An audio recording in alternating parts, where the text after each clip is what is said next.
landed, Mr. Ben Folds. We've landed on XFM 104.9. Ricky Gervais, Steve Merchant, and little Karl Pilkington, and his magical little manky, round, baldy head.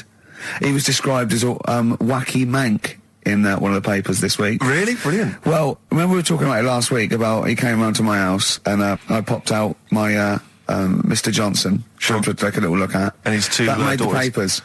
That Right. made the papers. Wow. What paper? It wasn't front page of the Times. It must have been like the Daily Star or something. Just squeeze Live 8 in Yeah, the second, yeah. on the second page. Yeah, so wacky mank. Wacky Mank. That's Wacky great. Mank. Wacky Mank. We had an email from someone that reckons they remember you from body popping round Salford way. Yeah, Eccles Precinct, apparently. You know that, don't you? 1985. I wasn't doing it round there, though. Well, what do you mean? I was round Stretford. Stretford-Arndale. And what were you doing? What sort of body popping was it? Just a bit of everything. Caterpillar. Bit of moonwalking. Do you have a little piece of line you used to carry around? Well, mates had that. Right, you didn't Borrowed bother with theirs. Borrowed theirs. Were you any good? But you weren't breakdancing, well, you weren't spinning on your head and stuff, you were more body popping. Well, I hope he wasn't spinning on his head, because you know that can sort of give you brain damage and things. Well, it can give you brain damage. Also, it can wear your head down, and also makes your head perfectly round. Yeah. Because the gravity is pulling on But all if you keep on doing it, obviously it's going to wear your hair out, yeah. So you become sort of like a... stupid, bald, and roundy-headed. Yeah. So Gotta be very I very careful. much doubt that you did do any of that. Did you, Carl? Didn't do any of that. Well... So you're shooting off in a minute, aren't you? Well, yes, because we were trying to make poverty history, Carl. Yeah. People are making poverty history all over the place. They're putting on a wristband, and it seems to be working, because I haven't been poor for ages. I haven't been poor. And Alex had a stop bullying. Alex was wearing a stop bullying wristband, and as he himself said, he seems to have sorted that out. You haven't been bullied I for haven't been ages. bullied for years. So wristbands work. I saw one in a shop window the other day which said, stop child abuse. And I bought one, obviously, because a lot of people say, does it make a difference? But it was only £1, and I'd only spent it on kiddie porn. So, I think I've made a little difference there, in a small way. On a serious note, though, I like the idea that stop child abuse. If you're a paedophile and you're walking along the street in your Mac, right? You got a puppy in one hand, a bag of sweets in the other, and you see this wristband, and you go, "Oh, stop it." Oh, okay then. Yeah, I hadn't thought before. That's All what right, you then. think. Okay, fair enough. Yeah, well, I won't be doing that again. Yeah, he was hanging around in Topshop for unsavoury reasons. He saw them in there for only £1. Carl, we haven't got long, have we? We've got an hour and a half because we've got to shoot off. I've got to shoot off down to Live 8 and introduce Rem. So we got a lot to pack in. We got the Rockbusters, and then we give away. I just saw those. I'll finish the sentence in a minute. I look forward to it. I'm getting excited. Yeah. I'm getting excited. So we got so much to pack in. I haven't got time to finish all my. So listen, right? You know the things we're giving away: the signed little Homer. The Nigel Tufnell thing and the Flanimals, right? It looks brilliant. They've done a brilliant job, the people here at XFM. So take back all you were saying about them, Carl. And also, we should say as well, you've still got a chance to win that, because if you get today's Rockbusters, you go straight into the hat for the big draw, so you've still got a chance to win all those top prizes. Play a record. Bit of monkeys. Yeah. Monkeys. Pleasant Valley Sunday. All right, so like that, Carl. It's alright, yeah. What's it about? Well, if you heard, it was a sort of description of, typical suburbia, isn't it? Here in status symbol land. It's a sly dig. When the monkeys get a bee in their bonnet about something, you better not. You do not want to be on the receiving end of that. Yeah. We've got a good song with a story later. Go on, what have we got? Don't want to tell you yet. All right. Now, is it as pitiful as last week's, where you somehow misheard that Eric Clapton song? What was the Eric Clapton song? Well, Wonderful Tonight, and he was convinced it was about a bloke in a wheelchair for no reason, no evidence at all, other than she's walking around with me. Yeah. Well, yeah, walking around with me. No. I walk into a room and everyone's head turns to look at her, which you didn't seem to Helps hear. him to bed. Is he's drunk? He's had a few.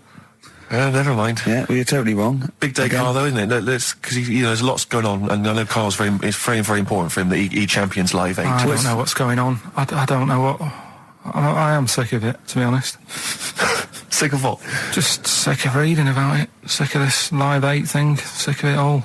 Brilliant. Fed up with it. What annoys you With it. particularly? It's not only that today, though, is it? On the way in today, right, saw a gay fella on a that bike. weird? On a bike, rushing. What time did the gay march start? What time did they have to be? Why are you looking at me? I don't know. No, but he was rushing, left it late, so he'd had a late night again. So my point's right about him. What was your point about, just to people who've just tuned in? Well, the fact that they go out late, so, you know, they sort of have a nice night out from about 11:30. They're riding in the jeans at like 10:30. In their jeans. Their leather trousers. But anyway, right, so... They're cutting the back out of their leather trousers about 10:30 at night. I'm on the way in, right, and I see one stressed out, rushing, right, on a racer, wearing high heels. Oh, I love you. He's 50's dad, isn't he? He's angry. He's just angry. If you're a gay fella and you're proud to be gay, but you also want to make poverty history, you don't know what to do today, do you? You're all racing all over the place. Must be murder. It seems a bit unfortunate that they've put them on the same day. Yeah. Well, you can get little leather studded wristbands that say "Make poverty history." Yeah. So you can join in on both You parts. could kill two birds at one stone. Yeah. But why is Live 8 stressing you out? It's for a good cause. You must have, I know we've discussed this in the past, and you don't really know what you're talking about. But I mean, maybe that's the problem. I'm just, I don't know. I mean, I could have told them ages ago that there was no way that they were going to pay it back. I knew that was going to happen. I love that. But they didn't consult you, did they? When they were handing out this money willy-nilly to people who were dying, you could have had a quiet word with them. All I'm saying is... You could have said to Harold Wilson, Harold... you're not going to get this back, mate. You are not going to get this back, mate. When I wanted a mortgage, I had to supply 3 wage slips, is what I'm saying. I was double-checked out loads of times. I'd like to see, have you ever seen that guy Alvin Hall, who gives financial advice to perhaps teenagers who don't know how to spend their money wisely? All right. Perhaps send him over there. He's the guy with the bow tie. Oh, yeah, you know yeah. I mean? Yeah. Send him over there and just sort of have a chat with him and say, make a list of what you're spending it on. So he's basically, will you be annoyed if they drop all debt and double aid and everything? No, because, I mean, people sometimes need help and that, don't they? You've got to help people out, but it's how many times is the thing. You know what I mean? Let them off. But do I, I've got this monthly payment at the moment, haven't I? Yeah. I'm paying for tools for people out there who need a drill to build a house or whatever. Yeah. Am I now in my right to say, well, you can't have it all? Do you want the drill or do you want the debt cancelled? This is what I'm saying. I'm just, I'm all happy to help people out. Do you think they're taking us for a mug? Is that what you think you might be taking? We'll see, won't we? Time will tell, won't we? You know what I mean? If next year at the same time Geldof's putting on another gig, I'll go, what's going on now? Geldof putting on another gig and the mean fiddler. What's going on now? I think you're missing out on the true meaning of today, Carl, which is an opportunity to see Keane for free. I think that's the problem. I don't want to go. I don't like crowds and that, do I? Right. Can't be dealing with that. I don't like big crowds. People, because I was talking to people at work about it, and they were saying, it's a big occasion, it's one of them events, like, you've got to be down there, because in years to come, when they say, were you there, I don't see what's good about having a memory being stuck in a crowd of 150,000 people. I prefer to do something nice. Say if I have like a nice cake and a cup of tea, right? In years to come, when they go, do you remember that day when we were all cramped and what have you? I'll go, no, I was having a nice cake and a cup of tea. So I've got a nicer memory than them. So I believe in doing something nice on a big occasion. Do you know what I mean? On a special day. Do something nice, remember that. The thing is, you have got a nicer memory than them, because when you look back and say what you're doing 20 years ago, your memory will tell you were actually having a cup of tea and a cake, but with a chimpanzee who could talk English. That's what your memory will tell you. You're thinking, I was out with my mate. I was out with my mate Marty. He's a chimp. And it just you'll be in cuckoo land by the time you're 50. You'll be just going, it was great that day. Remember Suzanne? I don't know what I'm talking to Suzanne. She's left you.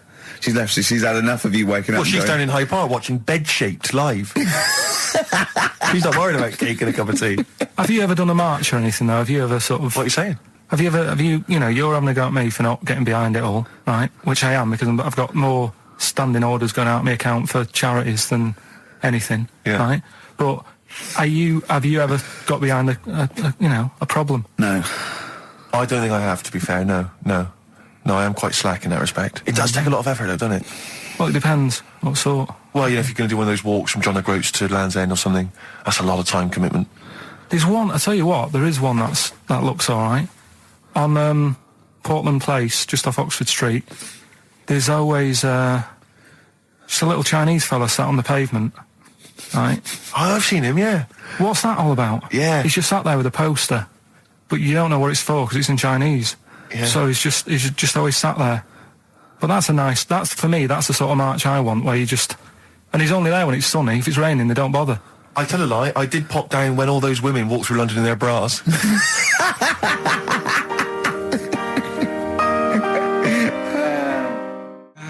Embrace and Gravity on XFM 104.9.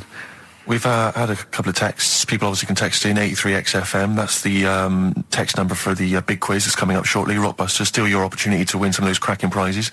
Enter your name in the draw if you can unravel the, I don't know what you call them, conundrums that Karl set. Sort of. We've had a couple of texts. Obviously, we're leaving early today. This is a shortened show and our last show of this run. But we've got to leave early. We've got to go down and try and make poverty history. But Rob's texted and he says, only an hour and a half today. Well, poverty does have some benefits then. He's a fan. He understands the show. It was that little fella that used to write in who hated the show. I forget his name. I haven't heard from him for a while, actually. I don't know what happened. No. Maybe he realised that if he hated the show so much, the obvious thing to do was to switch off. Maybe that finally dawned That's on him. annoying. What's his name? Someone will remind us of his I name. like people who hate us to carry on listening. Yeah. It just gives it an edge, doesn't it? Yeah. It's the fact that, that you're annoying someone. I mean, I love annoying people. I know you do. I know. So You're like a kind of walking Chinese water torch. Yeah, exactly. Yeah. Have we got Ladder 49 today?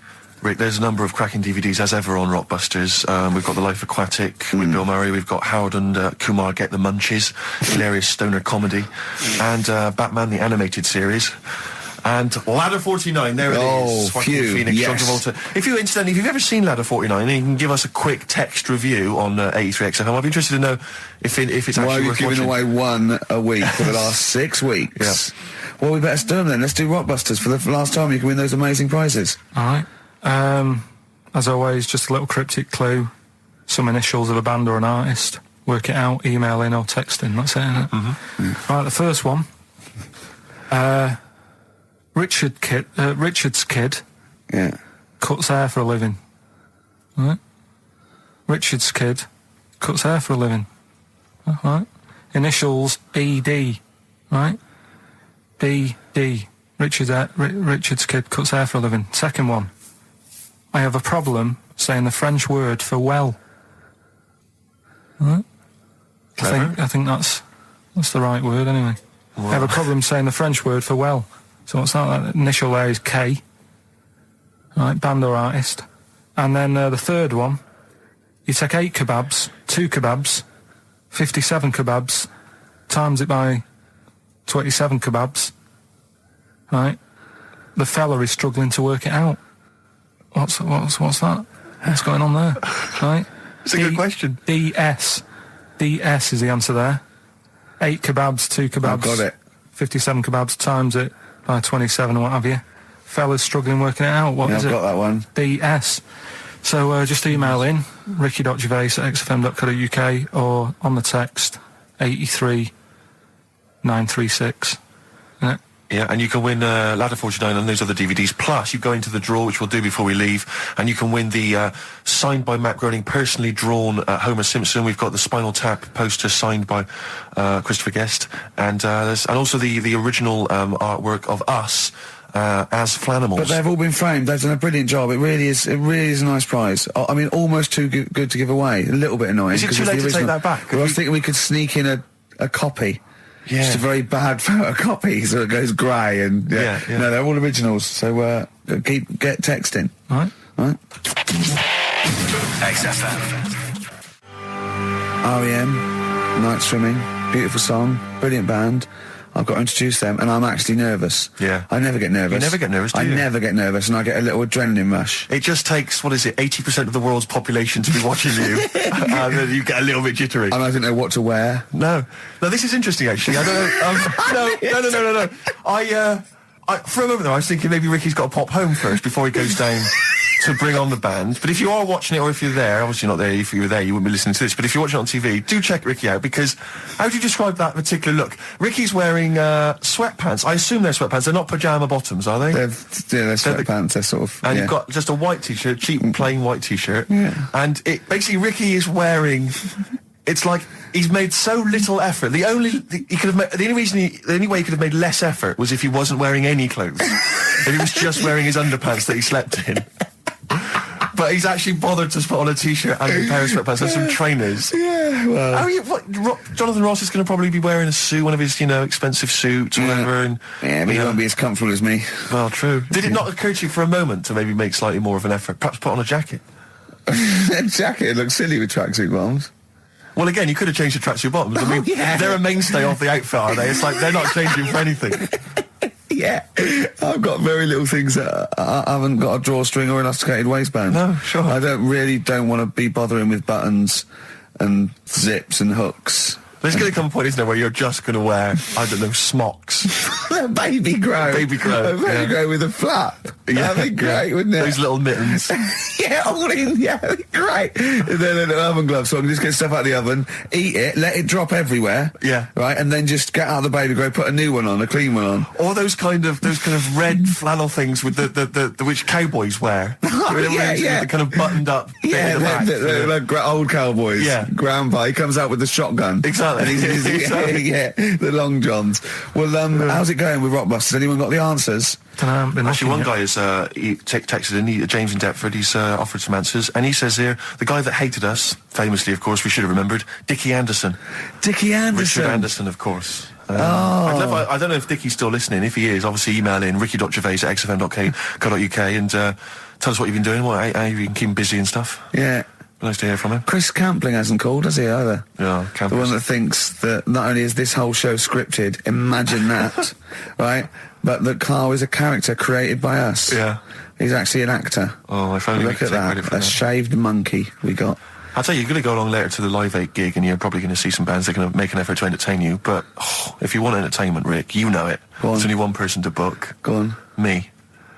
If you you're perhaps going to do because I'm obviously a top DJ on the radio, but where I really come into my own is DJing in any kind of club environment. Well, you told me you were DJing. I didn't go to it. DJing at a party, and you said the place was rocking. The place was roaring, and I loved it. Karl just said he was there, and they weren't. Well, that's nonsense, Karl, because you know very well that when I'd put on a tune, they'd cheer. Yeah, but it was late on in the night. They would have done that whatever you put on.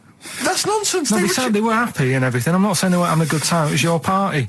It was all right, but they weren't going mental like you're sort of making up. They were definitely going mental. When I put on the Proclaimers, they could not believe their luck.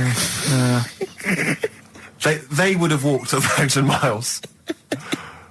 Was it good though? Were they really? What were they doing? They were dancing, were they? Dancing and that, but they weren't sort of cheering, going, more and all that at the end. What's all right? Take On Me came on, the big cheer went up. Oh, I don't know who to believe. I've been there, done it, Steve. I've been the DJ as well. It might be jealousy. It might be like professional jealousy there. Yeah. I think it's because my fortunes are on the up and these are on the down. We all know famously that he had Pilkington making music, his DJ outfit. Didn't happen. I did enough. I just wanted to do enough to pay for the equipment, and I did. And that was that. But I don't like crowds, do I? But you're safe, aren't you? You're behind the little thing with the flashing lights. But there's still a lot of people and that. Forced fun. Don't like that. Forced fun? It's not forced fun. They haven't got to dance if they don't want to dance. Yeah. Don't like it. What do you mean your fortunes are on the up? Anyway, DJing. Well, I'll tell you, I was hired. Well, I say hired. I did it as a favour to a friend. His wedding the other week. And I got there, I was thinking, because everyone had their little role to play, and then people were doing a good job. I love you taking it seriously. And I spent ages putting together some CDs, special selection CDs. I love that! Because what I did was I burned them on iTunes. Did you turn up with your own headphones round your neck? Own headphones, wearing a suit, but headphones. Metal case. Didn't need it, just had them all in one small box. Brilliant. Boom. I thought this is good stuff. I got some classics here. Give me an example. Give me an example of the first hour, the warm-up hour. Rick, I'm coming straight in with Frankie Valli, Oh What a Night. Brilliant track. I mean, when those beats start at the beginning, who's not getting on the dance floor? Wait a minute, what's this following up? Go on. It's the Jacksons. What, I Want You Back? I Want You Back. Brilliant. It sounds good at the moment, Karl. Yeah. So I'm thinking, at least I'm gonna roar this, because they laid on a good spread. The ceremony was nice, food was nice. I'm thinking this is going to be the piece de resistance. Yeah. Alarm bell started ringing. Why? When I realised there was a marquee outside. Of course, it's a balmy summer evening. I'm stuck inside on the dance floor, so I'm thinking I'm going to be struggling here to get them in. Even with flavours like this, I thought I'd struggle, Rick. So I'm sat there in my suit. I'm sat behind this little DJ console. I've got all the big numbers. There's one or two people making some token effort, but frankly, most people are outside everywhere. no. I was livid. Of course, they couldn't hear it out there. So I was playing to an empty room, really, and I was furious. I was absolutely furious. Because, I mean, what is, they're wasting my time. They're wasting now. I could have just stuck the CD on and They're gone out. wasting Frankie Vallis. Frankie Vallis They're time. wasting the Jackson 5's They're time. wasting, D-Light's time. Yeah, yeah. And so I'm sat there, and there's a couple of people making a cursory effort. Mainly when they come to get a drink from the bar, they might have a little quick, couple of twos. You shout, we don't want your Not lot. interested. All of you or no All one. of you or no one at all. And then there's a microphone set up because people have been doing speeches. This little girl gets on the mic, right? It's being funneled through the speaker system. So every time I put my headphones on, Miss Dynamite, was it? It wasn't sadly Miss Dynamite, although she decided to have a little go at MCing. She was screeching her little head How off. old is she? Oh, I don't know, 8 or 9. At their most annoying. when children are at their most annoying, because they got a bit of confidence there. They're a bit cocky. They're not shy anymore. They're a bit arrogant. Yeah. She's screeching her head off, so I'm playing, and she doesn't know it. Your face! I'm playing Into the Groove. No one's getting into the groove because she's going mental. She's just going, what's this? What's this? I don't know what this is. Play something I know. I'm thinking I haven't got any bloody DJ Otsu or Crazy Frog. I'm not going to play what you... So she's just screeching along, ruining it for everyone. And I say everyone, there was no one there. So she was ruining it for me. I bet you were really I was angry. furious. But of course as well, every time she screeched, it went through my headphones.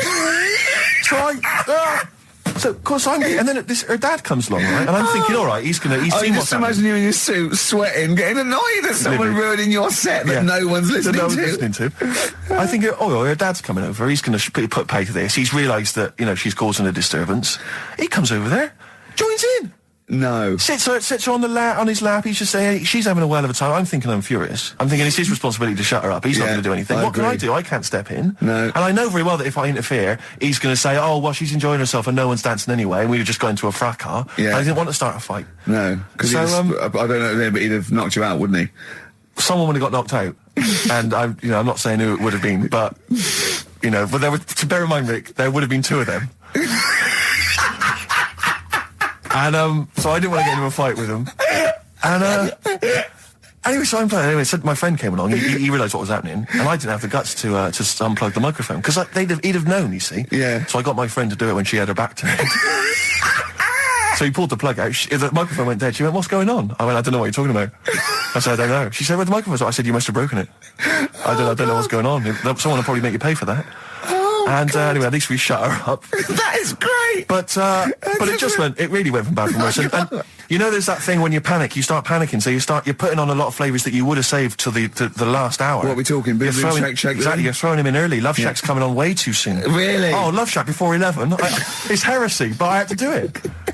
But anyway, in the end, I made the bride go and get some people in. I said, look, it's your special night, all right, and they're going to enjoy this. I'll be honest, love, this is a washout, and it's up to you Exactly. to turn this wedding around, or I'm walking. I'm walking, and I tell you, they're going to have a sour memory of this evening unless you bring some people in. Get everyone in dancing. So she got him in at the end. And, brilliant. And I'll tell you this, Carl. I mean, I don't know what you say, but they were loving it. They were absolutely loving it. A bloke came over and said, "Have you got Amarillo?" I said, "No," but I put on something even better, Delilah. Wedding crowds always go for Delilah. A song, of course, about old man killing his wife. It always goes down very well, strangely, at weddings. They get into a sort of hokey-cokey thing. They went berserk for it. And I was following it up with, I had the monkeys, I had all sorts going on. Brilliant. Of course, you know what happens. What? I'm going great guns. People are absolutely loving it. They're rocking it. I throw in, I had something cracking on at the end. Come On Eileen, of course, was on. People were going berserk for it. Which is unfortunate because the bride's name was Eileen. Yeah. And then the bride pipes up. I'm throwing the bouquet. So they all traipse off outside again. Oh. I was furious. Oh, no. I plugged the microphone back in. I said, "What are you doing?" We got, but they went out there. And of course, you can't get them back once they've done that because all the women are running around. I got the thing. And then they got to wave everyone off, throw the confetti. They ruined your day. I was having a great time and they ruined it. She ruined your special day. She ruined my special night. Oh, no. It's on her head. What would you put on about now, Carl? What if I was DJing? Yeah. Probably about a world party. Go on then. Interesting. Put the message in the box, put the message in the car, drive the car around the world, and I'm imagining, Rick, that message is make poverty history. That's world party, put the message in the box. Can I just say quickly while I think of it, we get a lot of emails from people, a lot of texts saying, can you send a big shout out, stuff like that. I've just looked at one now, Scott and Julie in Australia listening, they want a big shout out, big shout to them. But there's so many people that do it, and I'm obviously just want to say sorry we never get to your emails. We're very, very lazy. We never really get to look through them, but we obviously do appreciate you emailing in, texting in, stuff like that. And also, can I send a big shout out to my grandparents, who I believe might be listening on their new digital radio? They're pretty high tech. Very nice country. Yeah. Are they the merchants of Bristol? Merchants, yeah. Props to them. Props to them, yeah. It's a slightly truncated show, isn't it, today, Carl? We've got I don't like change, and that's what's happened. I'm not. You don't, do you? You're like Rain Man. Yeah. He really is like Rain Man. Anything change, it's got to get in a little routine. You can't. I don't like to. I'm not like Suzanne's mum and dad and what have you, where routine cannot change no matter what. Like what? Well, we've talked about it where, if it's a Tuesday, I'm having sausage, egg and chips no matter where I am. That's what they're like. Right. That's what they'll remember, actually. When I'm saying about stuff about Live 8 and all that, people will remember. If people said to a dad, you remember Live 8? Okay, what day was it on? Tuesday. Well, I had sausage, egg and chips. Nothing changes. But the thing is, today, normally we have a bit of a, I know what we're doing where and all that, and it's all sort of messed up. We don't usually know what we're doing where. We say, what should we do next? But I know, like, Rockbusters has been done early. Right. So that's normally done at about 5 minutes. That's really throwing you. I say, I just don't. I don't like all this change and that. It's messing about, isn't it? Rain Man. So what do you want now? Well, what about Song with a Story? See, with the...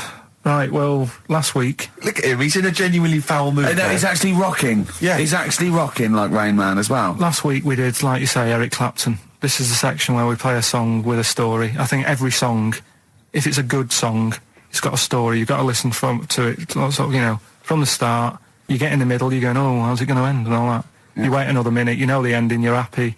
But the thing is, as Steve said...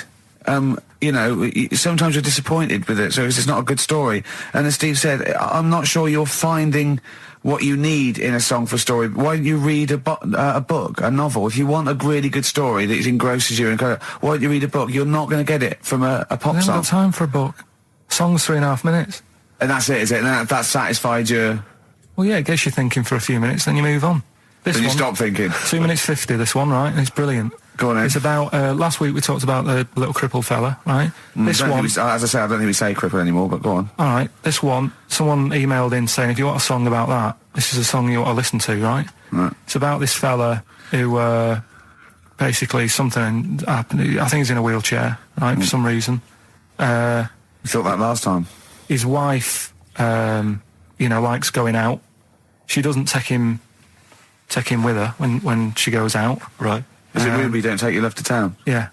Brilliant song. Well, just play it then? Yeah, great song. All right. What do you mean?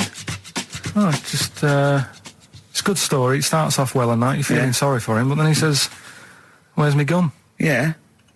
Because she's a slut. Why? Because she's going off. Yeah, but what does he expect her to do? What? Just because he paralysed his legs fighting for his country, presumably in the Vietnam War. It says that crazy Asian war. So he's gone, he's fought for his country, he's taken a bullet, he's come home, he can't walk, he should be a hero, and then his wife's going out putting it about downtown. Why do I never meet women like Ruby? XFM.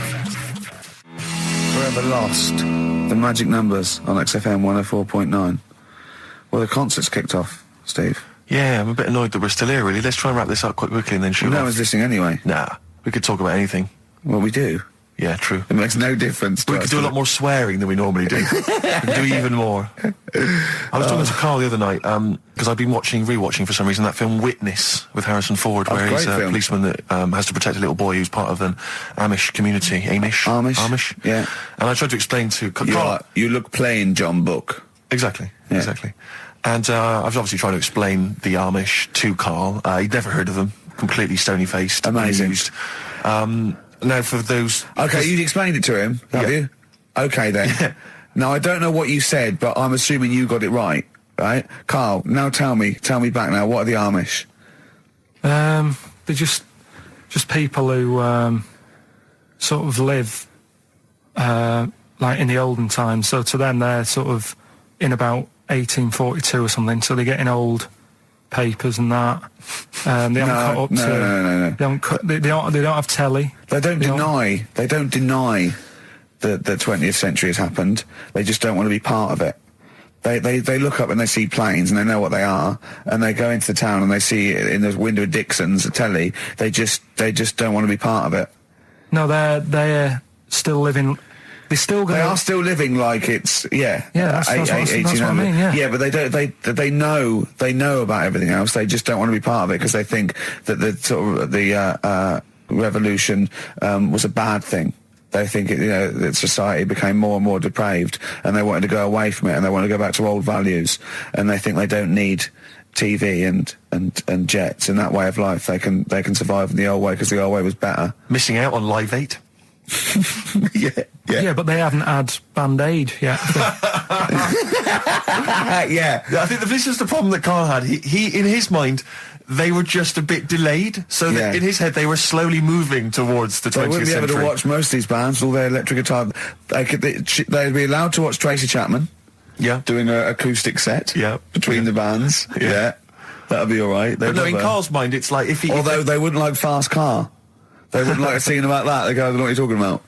Pony and Trap. You got a pony and trap. That'd be all right. But are they still? Do they still get sort of rubbish posts and that saying we need your money for this, or get behind this charity? They live in an isolated community. They're farmers, aren't they? They're farmers. It's an agricultural community, and they're obviously very staunchly religious. In actual fact, it would suit you very well because you hate crowds, you hate groups of people, you don't like the modern world. You'd love it down there, wouldn't you? He wouldn't like getting up at 4 o'clock to milk a cow, though, would he? Well, no, but he'd get used to it. Go back to bed, couldn't you? It's probably out. I mean, have they got anything to do with the Hare Krishna people? No, nothing at all. Because out of all the religions, that's I'm not a religious person. I don't understand. You're only saying Hare Krishna because you've got the head. That's the only reason you think it'd be. I'm halfway there. Yeah. But the thing is, out of all, you just what was that? Money just fell out of my pocket where I'm nearly laying down. That's the danger of wearing sweatpants everywhere you go. I'm only ever lying down in a chair. No, I'm I've never been a religious type. If people want to do it, I let them do it and what have you. Good of you. But out of all of them, I want one that's not going to take over your life. I don't want one where you've got to get up 3 times a day and you've got to go and pray and that you've got to get up early. Forget that. It's getting in the way. But if it's something like, I was walking to work the other day, right, across Oxford Street. There's a little Hare Krishna fella there, and he sort of had he had a leaflet and stuff, and he said, are you interested? And I said, what do you do? And he said, well, we're against getting stressed out and what have you. And he gave me a plum. They hand out food for some reason. But I sort of asked a few questions. It's just the imagery. These 2 bold people, one of which is wearing an orange smock, holding a plum in the middle. He hands the other one a plum. It's almost like you can imagine some kind of religious painting. Exactly. Yeah. But what is their sort of main thing? Because he didn't really tell me that much. He was a Japanese bloke, so I didn't know what he was saying that much. Why? He wasn't speaking English. Not very well. He wasn't the best sales bloke to send out for them, is what I'm saying. Yeah. But what's that? Are they? You're saying they're nothing like? Well, I believe Hare Krishna is a kind of as an offshoot of a sort of Buddhist faith. It is. I think they are Buddhist, aren't they? Yeah, and obviously their kind of trademark, as it were, is that they have to say. I believe they have to say Hare Krishna, Hare Krishna in a certain rhythm, in a certain order, a certain amount of times per day. That's why you see them walking down the street saying Hare Krishna, Hare Krishna, because it's actually a sort of religious chant which they're obliged to do. So you see, even if you go into the Hare Krishna faith, you may find yourself, in Tesco or whatever, forced to say Hare Krishna, Hare Krishna.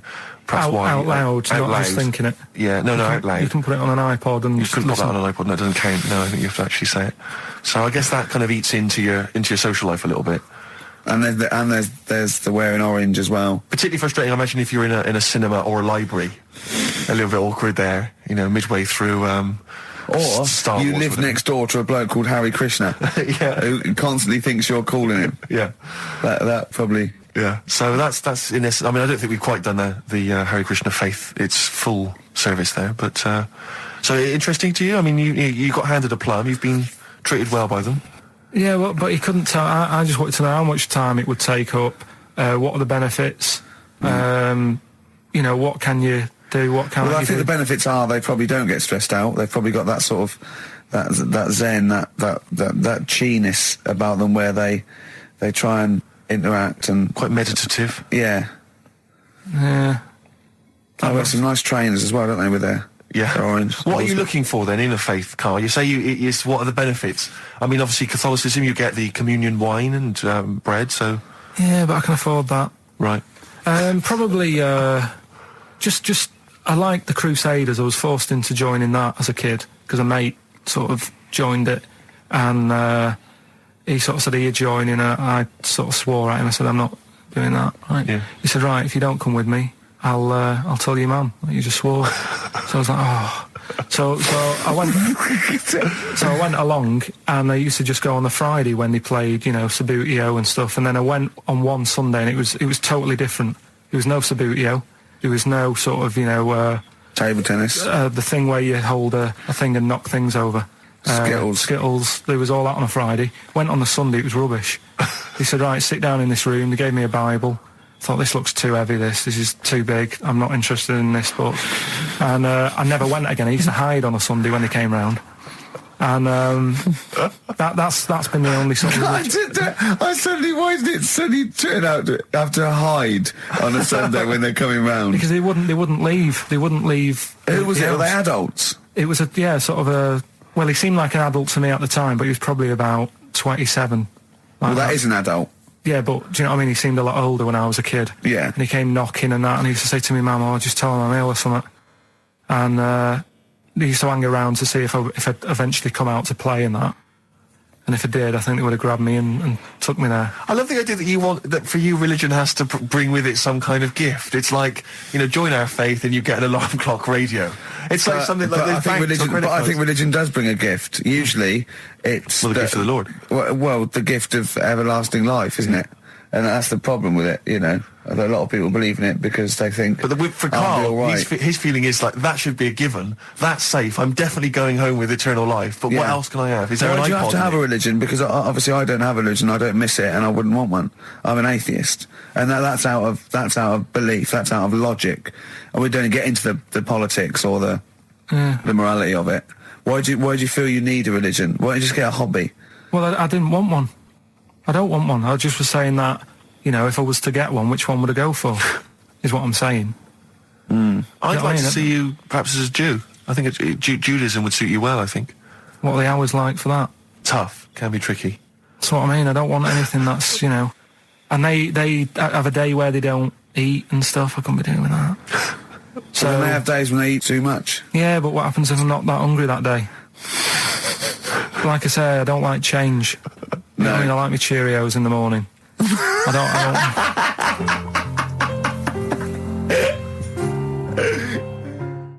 I still have that other girl in my head by Elvis Costello and Burt Bacharach on this final XFM show. Ricky Gervais, Steve Merchant, Karl Pilkington. Well, we nearly got to wrap it up. I think we've got to do the Rockbusters winner and give someone those lovely prizes. Monkey News, then we're out of here. We'll maybe come back, maybe do some Christmas specials. I don't want to make any promises. Right then, first one. First one was Richard's kids. He cuts hair for a living. Yeah, what's that? That was, well, try and work it out. No, you know. there's no point. Dick's son, yeah, he was a barber. Barbara Dixon, right? Doesn't work. Dixon, well, again... Barbara Dixon. Right, Her name wasn't Barbara Dixon, was it? So, that's that one. Did Ronnie Corbett ever say, ladies and gentlemen, Miss Barbara Dixon? Second no, one, he never one did, was, did he? He never did. I have a problem saying the French word for well. What's the French word for well? Bon, isn't it? That's good. What? No, that's good though. Bell? Well, no, what? Isn't it bien? Yeah. Yeah, all right. I have a problem saying it, so I can't say it. I can't say bien. I can't say bien. Can't say Kasabian, right? So they managed to work that one out. That's say, one of your worst. Can't say bien. Can't say bien. Can't say bien. It's not. No. And the last one. Work. That's terrible. 8 kebabs, 2 kebabs, plus 57 kebabs times 27 kebabs. This fella is struggling working it out. What's the answer there? DS, right? A Donna sum. Right, so he's struggling working it out. He's So Donna Summer, right? So they got that right as well. So What was the answer? Donna Summer. Donna Summer. Yeah, Donna Summer. So just pick We went out on a high then. Steve, just pick one. We went out on a high. That was shocking. What about, let's have a look, there's... Well, there's the first one to get all three. Steve, what's the first one with all three? Well, there's so many here. Yeah, but this is the first one that came through in time-wise. probably that one. No, I don't like Rob because he's been slagging us off. In fact, no, let's give it to Rob. If he's the first, if he's the first... No, to be honest with you, Rob's been slagging us off, but at least he knows... I mean, at least he's got some taste. Yeah. You know? Yeah, well, what if he was the first, then Rob's the winner? Well, give Rob, he gets Ladder 49 and a bunch of other DVDs. But that means he goes straight into the hat. Putting him in there now. I'm just going to write his name now. I'm going to throw that straight in the hat. I can imagine that no one, even the people who've entered, are that excited. Not because the prizes aren't great, but I'm worried that they don't appreciate it, Rick. Do you know, I get the feeling that our listeners, they just don't appreciate the fact that we've gone to all this trouble. We've got the Homer Simpson drawing and things like that. I just feel like these people don't deserve it. And do you know what, it's weird? I just wish we had a better quality of listener. Like, people who listen to Radio 2, they deserve it. You know, they're elderly and infirm, some of them. They could really, it would really cheer them up. But our lot, you know, drug addicts. Yeah, let me pick you it know, out. truck drivers. So I've just put all the names in the hat, all the previous winners from the previous weeks, and Rob as well. Is Pilky going to put it out? Do you want Pilky or do you want Ricky? Oh, well, let's have the shaved monkey do it. All right. Plunge your hand in there. It's just, that's one, isn't it? That's it, just pull that one out, check who it is. Right, it's Gavin Thompson in Edinburgh. Well done, Gav. Are we going to get them up there? That's not his problem. You got to post them. You got to pay. They're amazing prizes. Yeah, but the Spinal Tap one, it's about 5 foot, isn't it? Well, they can post it. It'll cost them a few quid. It's a radio station. I think he should have to come and collect it. No, just because then it'll at least it'll prove that Where's he's he interested. from? Edinburgh. Give it to Bob Geldof. I'll give it to Bob Geldof. He's walking up there. So He can look. XFM. Chewing breaks. Fishing for a dream. That's what we're fishing for, isn't it? We're fishing for a dream today. What's that mean? Poverty. I don't know what I was talking about. It doesn't matter what you're saying, Rick. No one's listening. No one's listening. Well, we've got to finish anyway. Think about the fact that think how small our percentage of listeners is anyway. Anyway, and then you two are on stage at the moment. This is like broadcasting during Christmas dinner. This is the same. It's just on the pointless. hospital radio. Yeah. Yeah, exactly. Where everyone's got an iPod for Christmas. Yeah. On the ward. yeah. Well, we've just got. We're going to go through now till 5:30, and I've got to rush off, I'm afraid, to Live 8. Don't apologise, mate. When people see the glam that you're bringing to that event, they don't even care about the people introducing it. Comedians going, ladies and gentlemen, just get on with it. No, I agree. No, I've got a good joint here. Two blokes will get on with it. Bring on Madonna. But we're going to give it to them, Carl. We're going to go through to the end. We've done everything we have to do. Monkey news, the final monkey news of the year, possibly. It's been a joy. I'd just like to say, on behalf of myself, Steve Merchant, and this little bald mank. It's been a pleasure. Yeah, speak for yourself. Yeah. But we should just point out as well, if you miss Rockbusters while we're away. Yeah, right. You can log on to xfm.co.uk/Rockbusters, where you can actually see Karl himself introducing you to an interactive game of Rockbusters. Looks very much like Blockbusters. It does, surprisingly. But yeah, you can join into that. And there's also, talking of monkey news, there's a link on the website. I'm trying to think where you go. I think if you go on my little biography bit, someone's done some animation to some old monkey news. Oh, it's brilliant. Great. Right. Yeah. So if you're having withdrawal symptoms of monkey news, then you can find some classic and it's monkey animated. news on It's classic monkey I news. feel drained today. there. Do you? Go on. This is the strangest radio show in the world. Yeah. Isn't it? Yeah. Because when we can do that, we can talk about this and go, I feel drained today. Just like he's not, like no one's listening. Because that's the sort of thing you say socially and no one listens. Like just when you're watching up, I feel drained today. It's rhetorical. Yeah. You're not expecting anyone, not even your loved ones, to go, oh really? They just go, that. But to do it live on air, Yeah. no one's listening. What I mean is just give us a jingle. But the Exactly. But the truth is, the contempt we have for our poor listeners is the truth is, unbelievable. the listeners aren't listening, and we don't want to be here. So this really is one of the most pointless things ever. No, would have been quite happy to do a full show. But you know what? The flow of it's just. I would love to listen to this back in 10 years. on. This actual show. Let's keep this forever. Let's keep this show forever. The show, we went early. We were bored. It was a day we're trying to save Africa, but we're a little bit annoyed that no one's listening. Yeah, right. Right. Once and for all, the final monkey news of the year. Oh, go on. What were you going to say? No, I was just going to say, if you're not into the Live 8 and you're gay, you're not listening, because you're on a walk. Right, okay. Right. Oh, chimpanzee, that monkey news. Right, there's this card game going on, right? in the a big hotel in Vegas. Right. The Luxor Hotel in Vegas. Yeah. There's a major card game. All the big players and that Sure. were involved. Right, they're all invited. Anyway, so they all meet up in this dark room at the back of the. Oh, there we go, dark room. At the back They didn't work. They didn't see the little 4-foot hairy fella. It was brilliant at poker. Like I say, it's a big game, and that everyone's been waiting for it. So it's played in the back room, not in the main entrance bit, right? So anyway, like I say, it's dark in there and what have you, and the players went in. There was already someone sat in there, right? Right. But they couldn't quite see Was he him. a short, hairy bloke with slightly longer arms than legs? Couldn't see him. Where his arms slightly longer than his legs, Couldn't see strangely him, it had enough? been dark. Was he and what have holding his hand of cards with his feet? you. Anyway. So the cards were dealt, right? Cards were dealt, game's going on. His cards with his feet! Game went on for hours, right? No one's listening. The terrible thing is that not even we're listening to Carl now. I know. Literally no one is listening So to Carl. insulting. There was a lot of smoking going on. It's going on. A lot of eating and nuts going on. That was a bit weird because they don't normally get through as many, but for this night. So, come on, let's just play Bruce. Goodbye, everybody. See you maybe at Christmas time. Goodbye. Yeah, Coldplay, Speed of Sound. Steve, I know you like an insight to my musical taste. Always. But that's my favourite Coldplay track of all time. I just thought I'd just throw that in. Not a fan of clocks? No, I think I've overplayed Parachutes a little bit, and so that's my favourite one. Like it. I'm afraid to say I'm a bit of a Philistine when it comes to Coldplay. That sounds the same as all the other ones. I'm sorry to say. Oh, you'll have to meet these boys one day. Yeah, And they're well, saying- I'll tell them to their face. I don't care. A little bit rock and roll. I don't care. Well, I'm Ricky Gervais. That little funny little Wurzel type voice over there is Stephen Merchant, and with us our producer Karl Pilkington. All right. All right. Whenever we say producer, of course, that is in inverted commas. Yeah. Done with the fingers. Well, he didn't have it. I wanted to play some off my iPod today to record it because they didn't have it here. It's a great track called Anthony and the Johnsons. He didn't even have the lead. He went, right, it's difficult. And he went, is it any good? I went, yeah, it's really good. He went, well, why haven't we got it here already then? Oh, that's the paradigm, is it? If XFM hasn't got it, it's no good. Four Non-Blondes doing well, is it? That's still in the cupboard, is it? Unbelievable.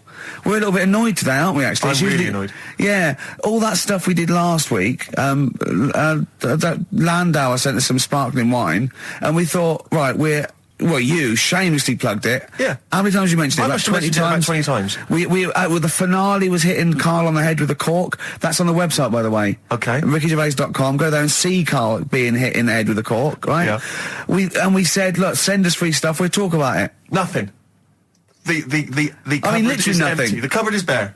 No one has thought. I tell you what, there's those guys from The Office. Yeah. I mean, let's be honest, Rick. We are taste makers. We're Yeah. opinion formers, you and Yeah. I. Yeah. And you'd have thought if anyone was going to send us some free stuff, yeah. you know, it makes me Unbelievable. fume. And do you know what it is? It's because people, PR people and that, they've realised no one's listening. But not only are we going against all our principles and losing our dignity just for some free stuff. And integrity. And integrity, yeah.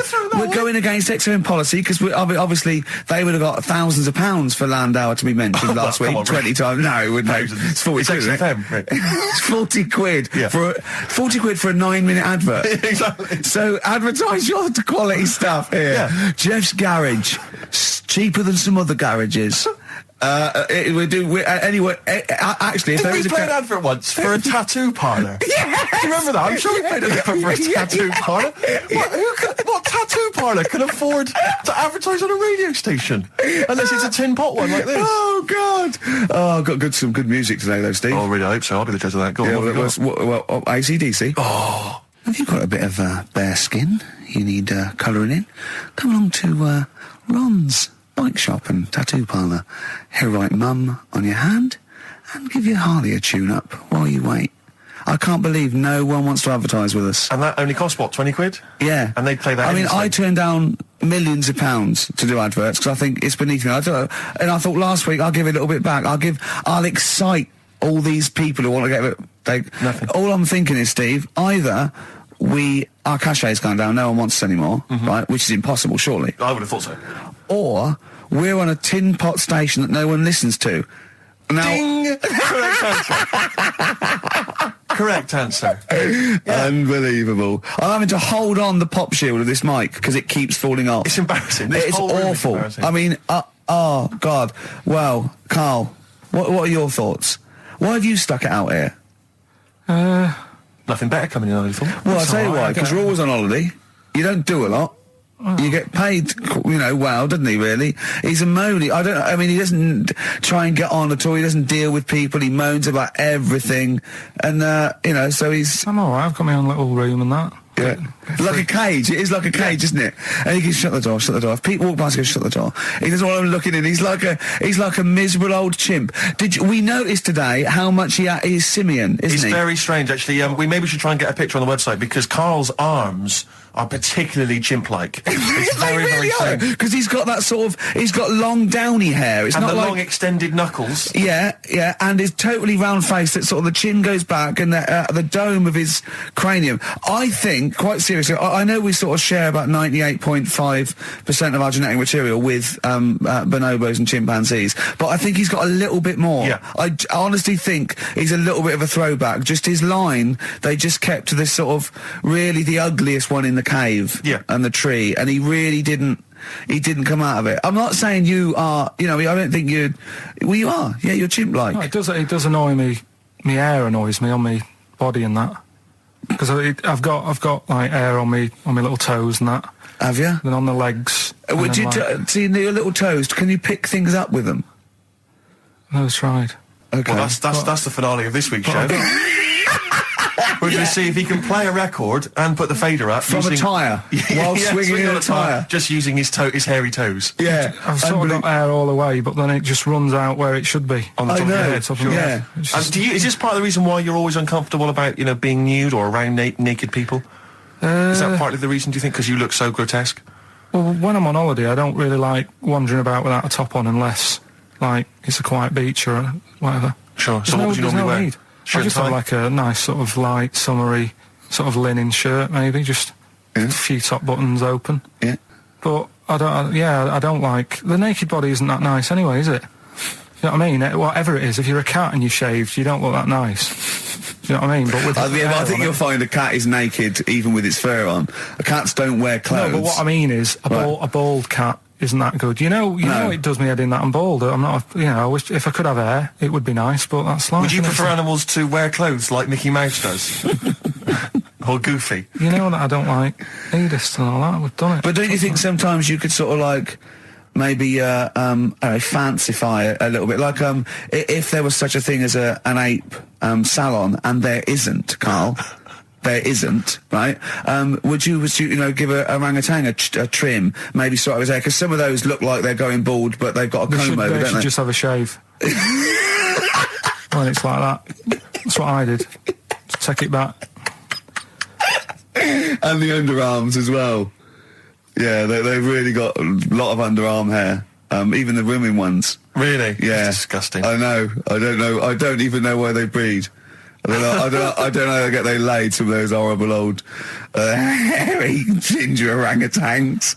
Yeah, they are particularly grim, some of those. I know, The yeah. big ones. I know. Ginger yeah. ones. Yeah. You can't be happy, can they? What is that? Where did that happen, the ginger thing? Why do people give them, like, a hard time and that?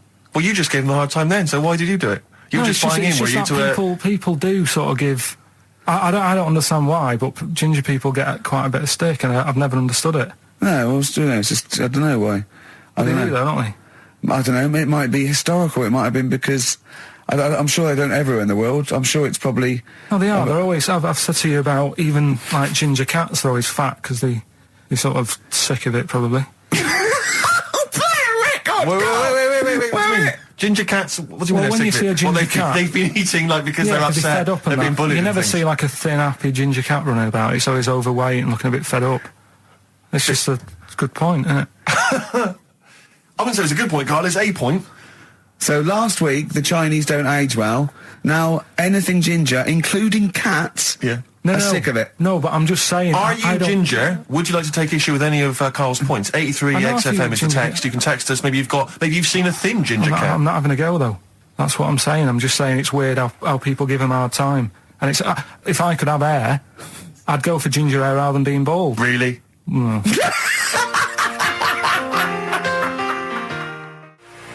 Landed from Ben Folds on XFM 104.9. Ricky Gervais, Steve Merchant, Karl Pilkington. Had a fax. Never mind champagne and freebies like that. Forget that. We're not doing that anymore. It didn't work. Okay, but we are still in demand. Got a fax here, right? So a guy says, I produce a programme for the BAS scientists, right? Wintering in Antarctica. Now, what this bloke is saying is there are scientists, right, researching in Antarctica, and they're already locked away and sort of like out of touch because they can't get to them, right? But they're soon going to be living in 24-hour darkness because through the midsummer here, it's darkness for 24 hours for like 3 months, and they're totally cut off, and he's trying to get some stuff together, and he wants us to record a message, and it said every year they choose a celebrity to do something, a message of their choice. They had Rolf Harris, David Attenborough, Jonathan Ross. This year, Ricky is the popular choice. So I'm up there with Rolf Harris, David Attenborough and Jonathan Ross in terms of the vote amongst some scientists stuck in a hut in Antarctica for 3 months. I think they've just got cabin fever. So that's another poll I've won. A British Antarctic scientist in a hut poll. If I was trapped in a little room with several other men for 3 months of pitch darkness, sexist. Or indeed women. Yeah. I can't imagine why I'd ever want a message from Rolf Harris. Why would Rolf? I mean, David Attenborough, fascinating. Well, I assume it is it's the animal. I assume they're researching penguins or something, aren't they? If they're stuck there, or maybe seismic activity, or maybe polar shift. I don't know. Possibly if he were researching kangaroos. Yeah. He knows about all animals, doesn't he? You can take him a budgie with a broken wing and he'll sort it out. Or he knows a man who does. Sure. He can, he'll sort that out for you. And he'll do a picture of it. Yeah. While you wait. Yeah. So, but anyway, I thought they want a 5-minute message. We can do better than that. Let's dedicate the whole show to them, Steve. We're going what?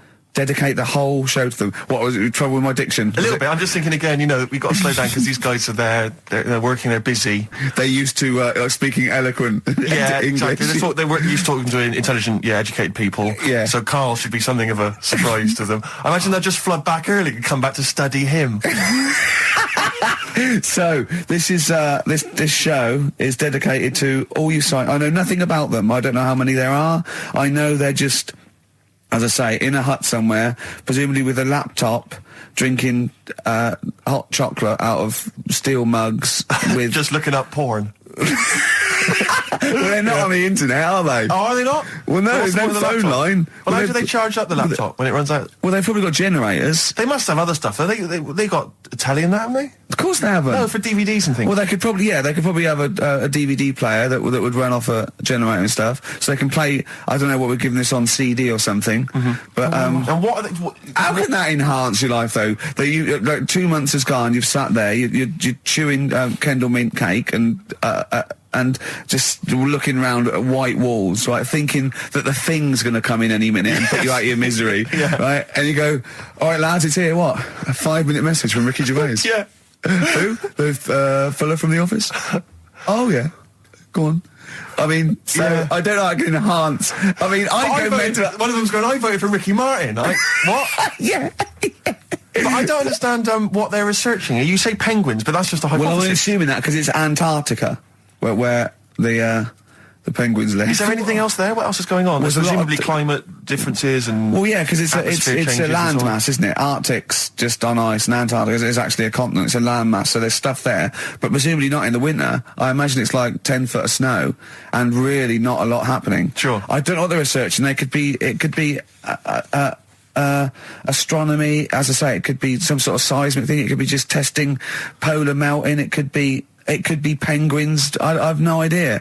I haven't got the information. I don't think they wanted us to go into what they're doing. I suppose they already know, yeah. They probably want to know what's happening in the world for, well, we've got the man here. That's an interminable 5 minutes for them. We've already wasted that 5 minutes. They're going to put it on, excited to hear from you, and they've just got 5 minutes of us discussing what they might be doing. What I'm worried about is this bit. Well, for these 10 people there, we've just annoyed the 200 listeners we've got. Because they're thinking, what's in this for me? Well, we'll have fun along the way. And what I think we're doing, they've been stuck there, as I say. They're out of touch. They don't know what's happening. So Karl Pilkington is the man. We're going to have a break. We'll have a song, maybe some ad breaks. And then Karl is going to let these scientists who are stuck away in the darkness know what's been happening for the last couple of weeks. Is that all right, Karl? Well, I don't really follow the news, so they probably play know a more. record. I was going to Play a ask them record. what's been going on.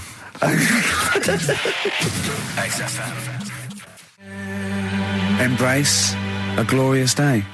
Well, it is a glorious day, Steve. Brilliant. Every day's a glorious day, isn't it? Well, it is when I'm with you. Yeah, love the world. Yeah. So these scientists, they're stuck away in the darkness. Let's tell them what they've been missing.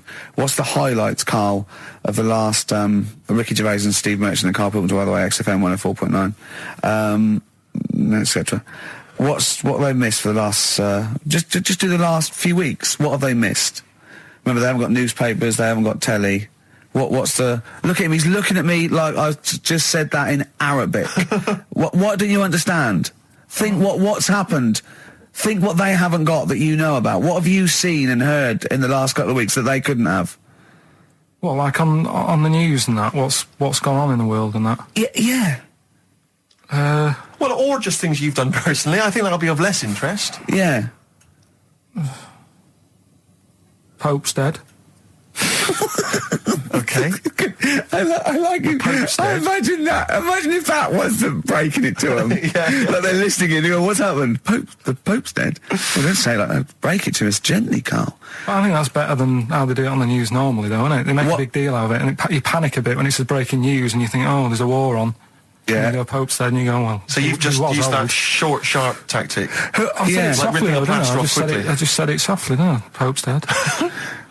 When you know all that coverage of the Pope with like these millions of people that had gathered in Rome and stuff, I was thinking about, you remember we talked about the Queen Mother, and they were queuing up to see the Pope. Yeah, lying like in state. 4 hours to And get once a again, glimpse. I couldn't help but feel if they'd popped him on some kind of like dessert trolley and just wheeled him past everyone else, they could have got that done in about 3/4 of an hour. Yeah. Once again, people not thinking, they're not expanding their minds. Tell you what, Yeah, logically. what, like students and Rag Week Exactly. with a bed down Put Oxford on one of those Street. novelty beds. They're all dressed in kind of cardinals gear. Yeah. Just, trundling off and down the... Yes. But it's the way they also said they've now got a new Pope. He's hardly new, is he? Why didn't they learn from the last one? Sure. Keep taking on old people. Yeah.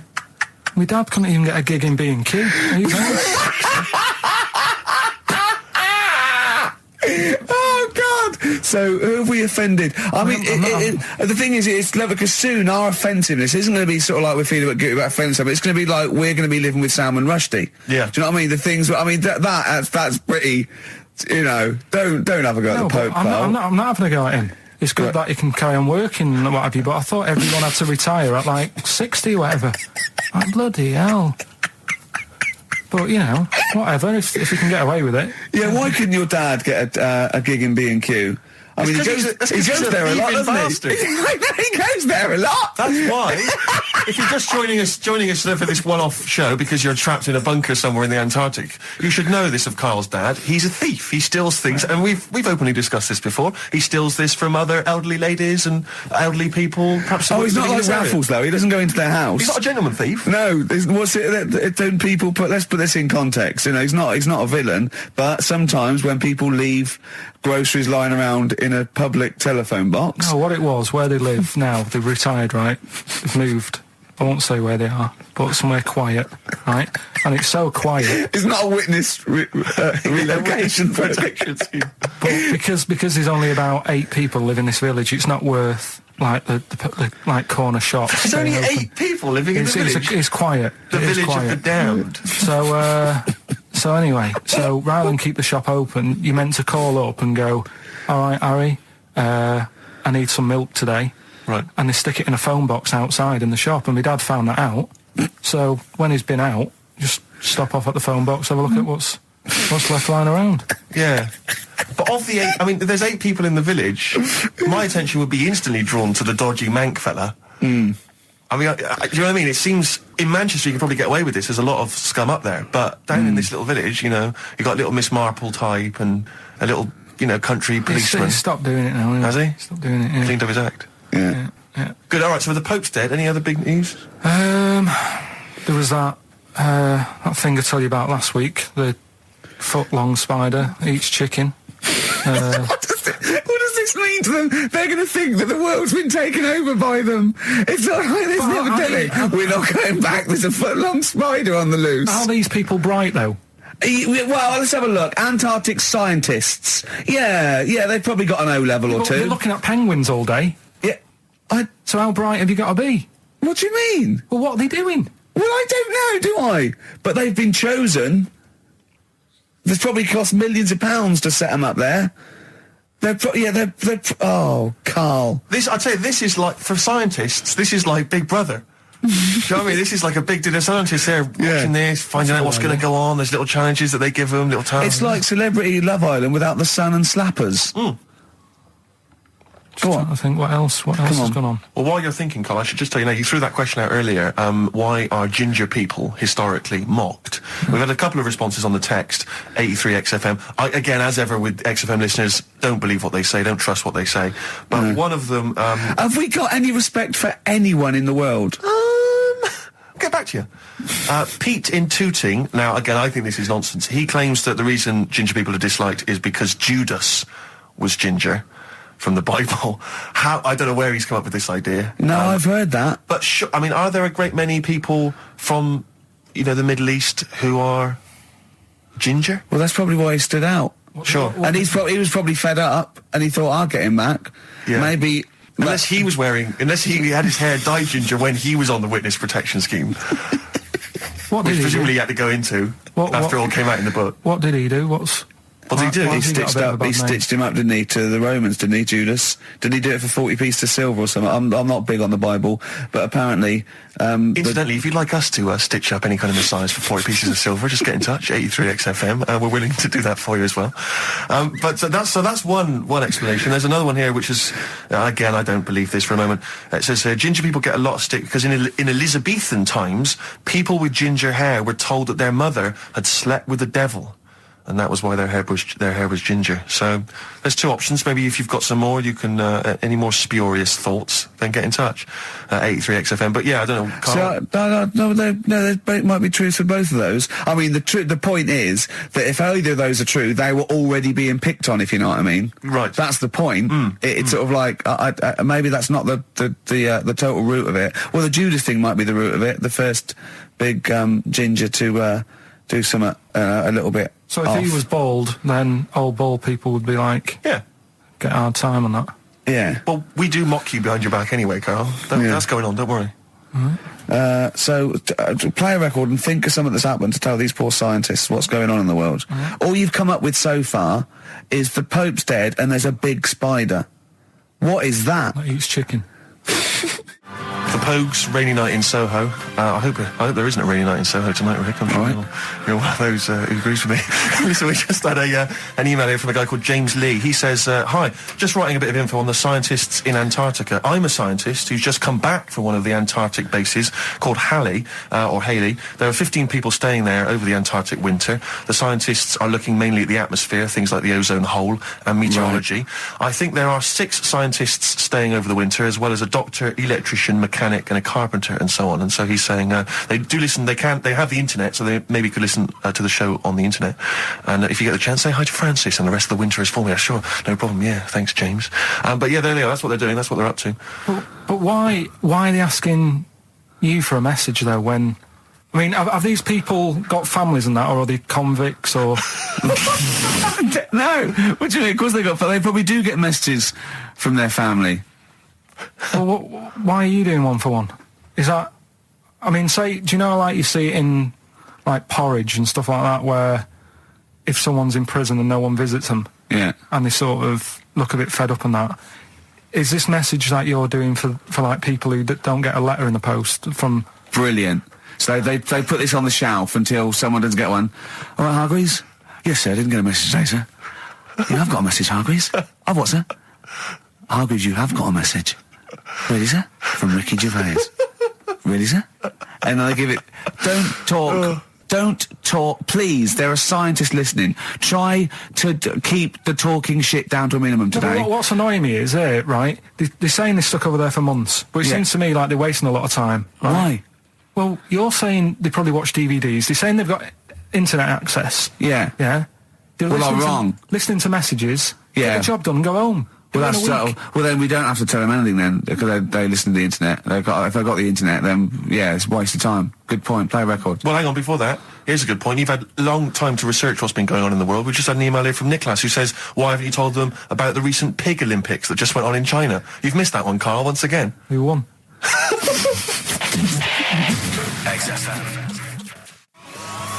First of the gang to die, Morrissey, XFM 104.9. And Ricky Gervais with me, Steve Merchant and Karl Pilkington. Well, Karl, you failed miserably. The scientists stuck away. Right, one more chance. What's happened in the last couple of weeks? Just one more chance to... What have you seen in the last couple of weeks? Well, like I say, I don't really watch the news and that, so right. I can't tell them about that. But in a way, I think they're better off not knowing. I think that's the only good thing about being out there, isn't it? Not knowing about the bad stuff going on. Yeah. So... I can't help them there. They don't need to look at the weather, do they? No, not enough. No. But, tell you about the Pope and that. Yeah, pretty extensive. What about the EU Constitution and the no votes? What do you make of that? What are your views? What's the problem there? Oh, this isn't broadcasting, though, is it? This is nothing. Come up with something. Well, the fat baby, then. The fat baby that they found. That was on the telly. Right. Well, what was that? It's just a little fat baby. That, I don't know what it is. Just a little fat kid and that. What? Tell what? It was on the telly. And but what was on the telly? You just said fat baby, fat baby, fat baby, fat baby on telly, fat baby on telly. You're meant to be telling them what's happened in the world. Tell me about the fat baby on telly. It's just they've found some, there's this illness called Momo. Right, and they've just got this woman had a kid. It's really sad. It was on Channel 4 and that, right? And kid's born. You sure it wasn't Jimmy Carr? Kid's born and that, right? Momo? It's called Momo. Isn't that Black Music Award? No, right, little fat baby and that. And there's only 3 of them in the world. These little fat babies. Right. And so one of them... They're in danger. How fat? Are you not telling what do you mean? How fat are they? 6 stone it was only 2. And there's 3 of them in the world, and there was this one, and there was one in Brazil. Are they, like, endangered? Is that the problem? Because there's only 3 of them in the world. I'll be worried. Is it like a conservation campaign? They're hunted for their flesh. No, it's sad. If I know, it's easy to joke on that, but if you'd seen it, you'd go, it's a bit sad and that. Well, I haven't seen it, and I know nothing about it. Well, I've told you, there's 3 of them in the world. Okay, what else was on telly? Something I watched the other night, that was good. Again, you know, I learn stuff from the telly. I don't watch the news. Well, you don't learn stuff from the telly. You told us there's a fat baby in the world. Forget about them. There's a spider eats chickens, and there was a fat kid. Forget them in Iceland, right? Yeah. We'll give them Rockbusters later to do, right? Iceland! But what's her name? I'll tell you what is interesting, Steve. What? I didn't know that much about it. Autism. Okay. Oh, good. With some more entertaining stuff on XFM 104.9. Just to cheer up people. Go on, End. What? Go on. No, right. Have you heard about it, Steve? What it is? Autism. It scares me to death when he comes up, when he touches on a serious subject. We've been talking about wheeling a dead pope round, the Chinese don't age well, and ginger people are hated. And now we're going to touch on a really, my heart's in my throat. Go on, Carl, then tell me your insights to autism. Right, well, there was this, again, Channel 4 coming up with some good stuff at the moment, right? It might have been Channel 5. But what's the name? It's the attention span I like. These people who they've got like this autism thing going on. Yeah. And they sort of take in a lot of information. They get sort of they get so into it that they know everything about that subject and what have you, right? And there was this lad who he knew everything, right, about EastEnders. Right. He sort of the cameraman was saying to him. So, why EastEnders and that? And he said, I don't know, I just like it. And he said, I remember when I first watched it was a Thursday, it was 5 to 8, Pauline Fowler walked in, she had a pink jumper on, she said, all right, love. And he remembers everything from that moment on. Yeah. Right, and everything, which is great, but then the way the programme was making out, it was almost like they were saying it's a disability. Right. When in a way, it's more like a superpower. Sure. Like Rain Man. But if you can take it's Rain Man. No, he has special autistic powers. Oh God! We must send for Rain Man. I don't know what to do. So I don't know what to do. So he would be a great contestant on Mastermind, sort of autistic mastermind. He'd be what I'm dynamite. saying is, don't be watching EastEnders though. Sort of, why didn't they give him an encyclopedia and say, get into that? Sure. That'll be useful. Yeah. Keep him away from EastEnders. Wasting his time there. But I don't think it is a disability. No. Yeah, there are other things, and they're not. It's also autism is a matter of degrees. From what I know, and I'm sorry to have to do this, but I feel that I have to at least be the voice of reason, as ill-educated as I am on the subject. But I think there's degrees of autism. I think some are higher performance than others. There's other issues with it. It's not they're just got good memories. They don't go around doing tricks for people because they can remember stuff. There are other issues with it. Do you know what I mean? Right, well, I mean, they seemed a bit... But you watched the programme. What did you learn? That he knows when Pauline Fowler came in. Yeah, I mean, there was other bits where they couldn't control her emotions and stuff.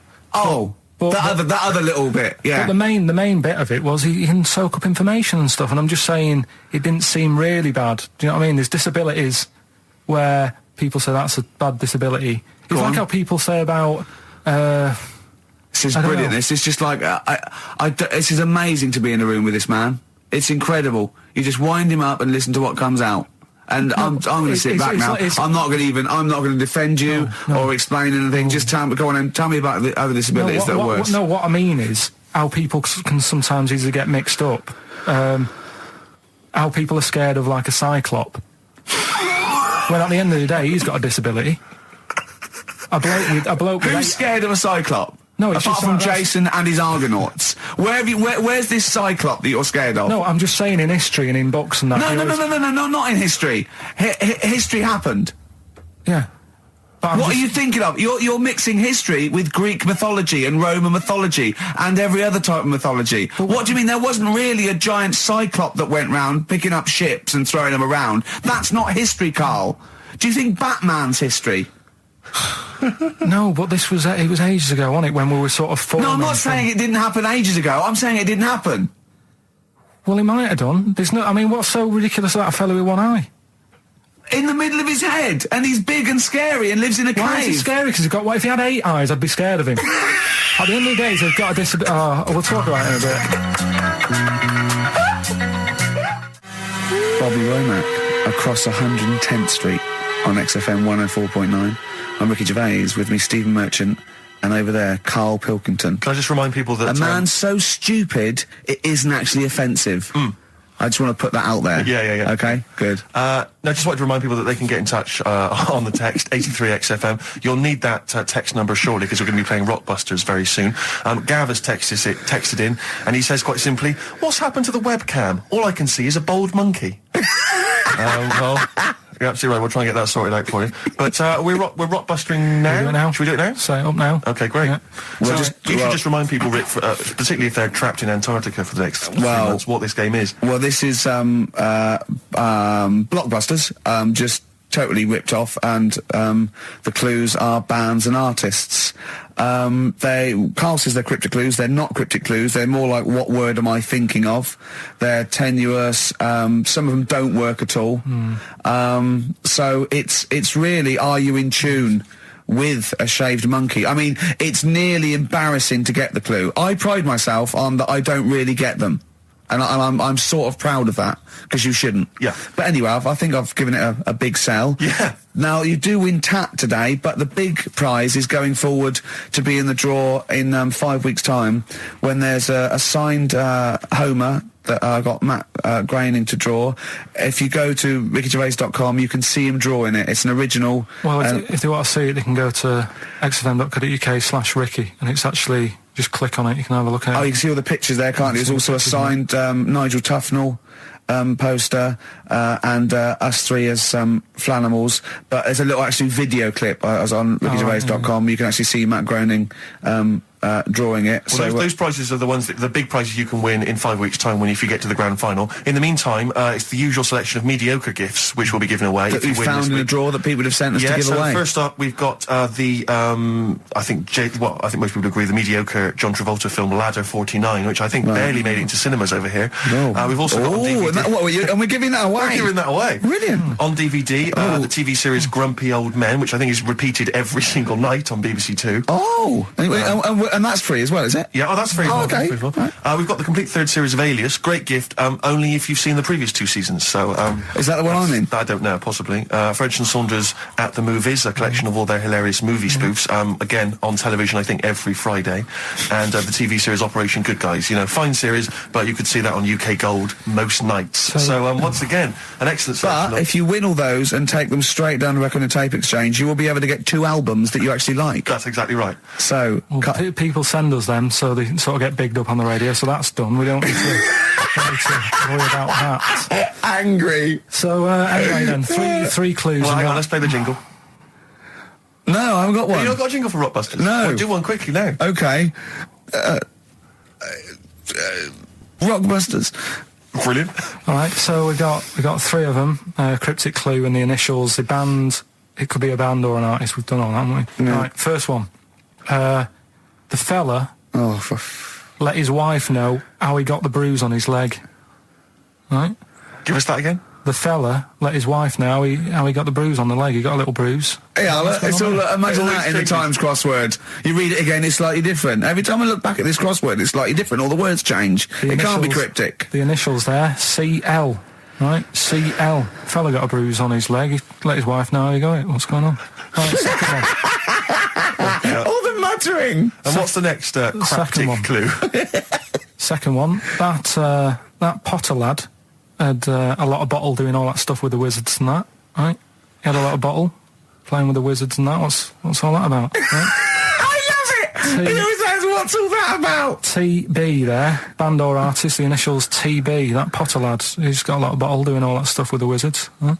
And the third one, the Buddhists won't be able to get in their temple without these. What do they need? Right?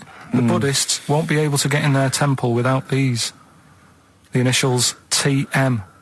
Right? 83936 is the text number. We don't want to receive emails from this because we can't be bothered. So just a quick text. Make sure you include all 3 answers. We're not interested unless you've only got. You need to get all 3. Yeah.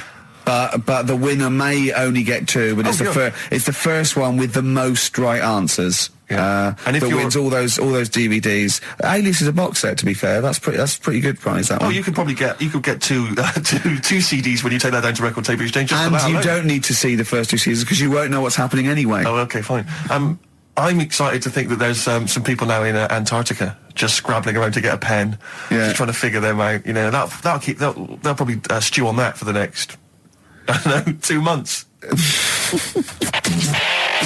XFM. Forward Inc.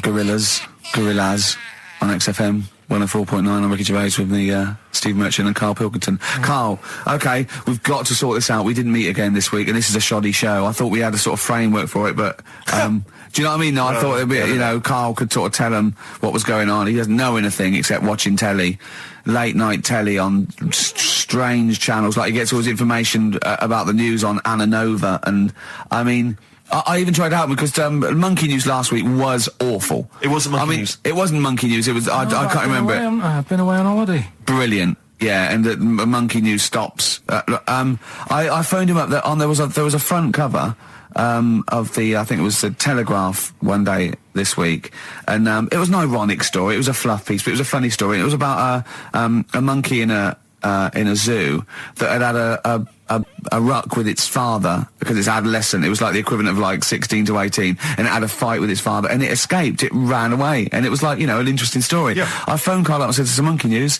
A monkey has escaped from its cage after an argument with its father." And he said, "What was the argument about?"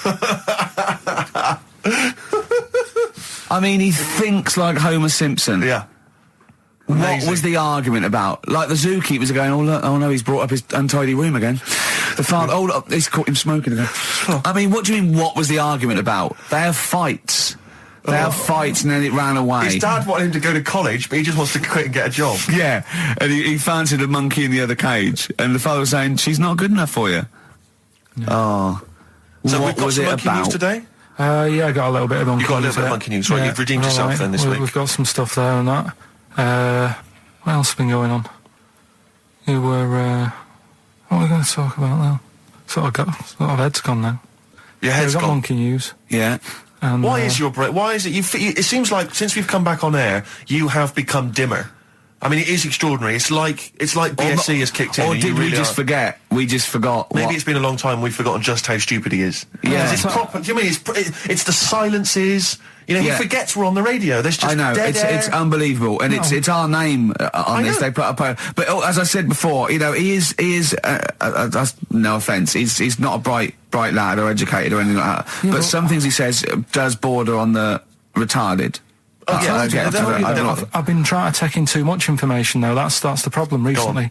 Well, I've said to you last week, I've been like reading more books and what have you, and trying to take in too much. But the problem is, like even watching telly and that now, Suzanne said to me, stop doing that. Stop watching telly late at night and going to bed, because it's making your brain too active. And I'm sort of Heaven forbid. And I'm trying to get to sleep and I can't. And then when I wake up, she had a go at me the other day, right? Because it was the night after watching The Fat Baby, right? Woke up in the morning and she had a go at me because as soon as I woke up, I said it was something like, "How can you freeze time?"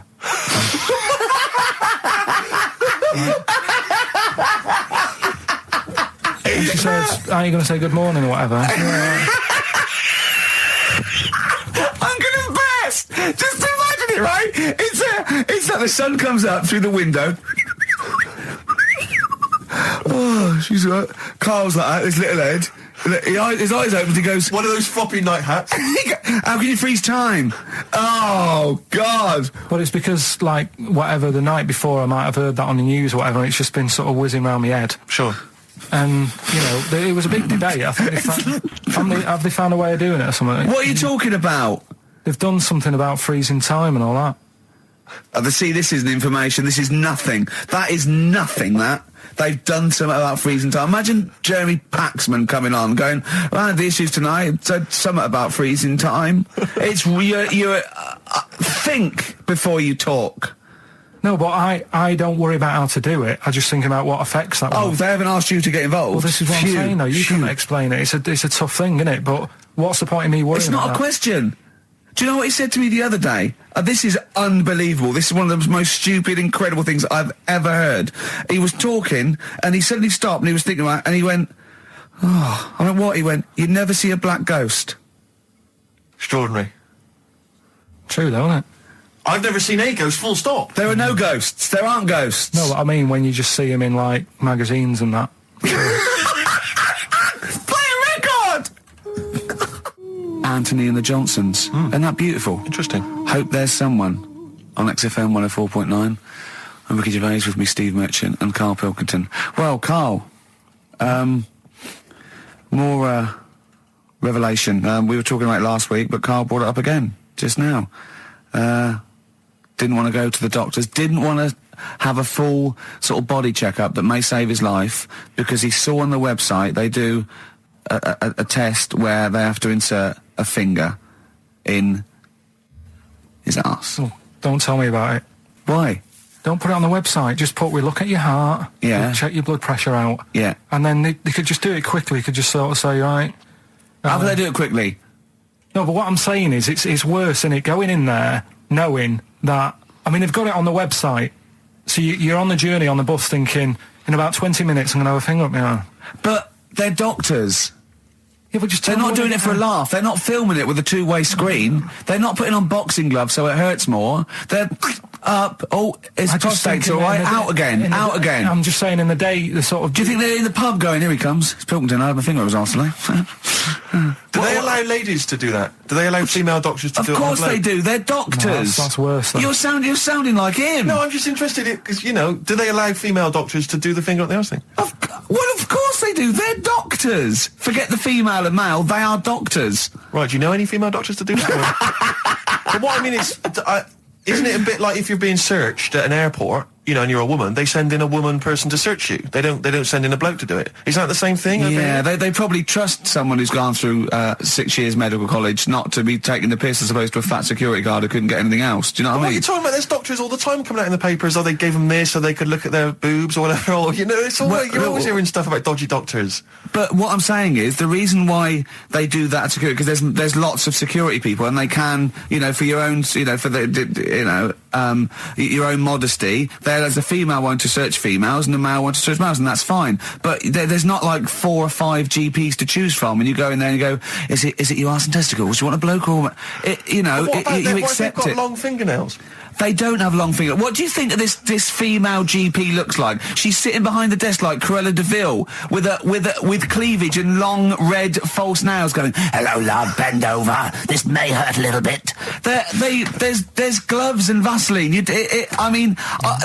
I don't believe there's 2 of you now in the room. Carl, they're doctors. They have to, what would you rather do than put the hand down your throat and round your alimentary canal to feel your arse? It's a quicker way in. You seem to know a lot about these doctors who stick fingers up people's asses. You're a very well-informed gentleman about this sort of thing. Well, say if they did find something, Yeah. would you then have to get like a second opinion, so someone else's finger? Well, no. They test it to see if there's anything suspicious. That it's usually a swollen prostate, which can be anything. So you know, they catch it early, and that's it. They feel up there. But if you want a second opinion, then the same doctor will just stick a thumb up and have a feel around then. Yeah. So it always works in the same way. Yeah. Well, if there's a doctor who can, I don't know, put me at ease. I mean, surely there's another way around it. I don't believe that. I mean, what is this? 60 million people or something in the world, isn't they? 60 billion or something? Well, 6 billion, something? Yes, you got it. Right. You hit it. Well done. That's good work. Right, so yeah, there's 6 billion, did I say? Yeah, what's 6 billion then? Loads, isn't it? Yeah, but... So if you want a doctor to phone up to assure you that the finger at the bum thing's not painful and that it's necessary and Just that that it's it's not just someone necessary, trying to really. get kicked. Just that it's not an easy way round. All right, what's Do the you know phone what number here? I mean? It's changed, haven't they? Oh, You're the producer! Hang on, here it is. 0871 222 1049, and I think you select option 1. It tells you anyway what to do. Please, if you're a GP or you've, you know, even if you've completed medical, I mean, we want a qualified doctor, really. Anything else is not good enough for Karl Pilkington. We'd love to talk. You can ask him all the other questions, because, you know, Karl, as I said last week, he doesn't feel his own testicles because he doesn't like the feel. Yeah. So, you know, I'd like a doctor to explain to him how necessary that is. And this is truthful as well. I've got very slight pain around the genital area at the moment, and I think it might be some kind of groin strain, but I'm a little bit anxious, not entirely sure Yeah, what it is. you've been with me twice when I've gone along to get them checked. Yeah. And I go, oh, what's that? Yeah. It's terrible. I mean, but, you know, it's usually... I think you're in a pretty low risk, aren't you? I'd hope so. You're coming out of the 20s. I think testicular sort of... I shouldn't be doing this. I'm not qualified. All they said was to me sort of like it's 20s and 50s. We're in... Mine sort of felt like they dropped a bit the other week when I was on holiday. I don't know if that's like when you're relaxing or I was wearing shorts a lot. How far? If it's 2 foot, it's too far. I was having problems walking. What do you mean? Why? No, it was just a bit, I had shorts on all day, I'm happy and walking about on the beach and what have you. And then at the night, when I put some long trousers on, I was sort of walking like a ricket. They probably like stretch a little bit. Sometimes, I told you when I was about 18, I was scared. I went to the doctor. I felt a pain, right? And because I was doing biology, I thought I'd show off this doctor. I said, I've got a pain. I think it feels like it starts in the epididymis and goes up through the urethra either. And he went, finger up the arse. He said, your jeans are too tight. They're squashing your balls. So we want a doctor like that. So what's the phone number again? It's 0871 222 1049. A qualified What do you doctor. mean your balls dropped, though? We've got to come back to this. I don't know, they just felt like, it's not too bad at the moment. I was alright on the way in, but it was I feel twinges all the time, but you never know whether it's just because no, but they felt like they weren't my own. Do you know what I mean? They sort of felt a bit like these are. There wasn't a bloke standing really close to you, was there? You didn't get them mixed up, did you, on the way back?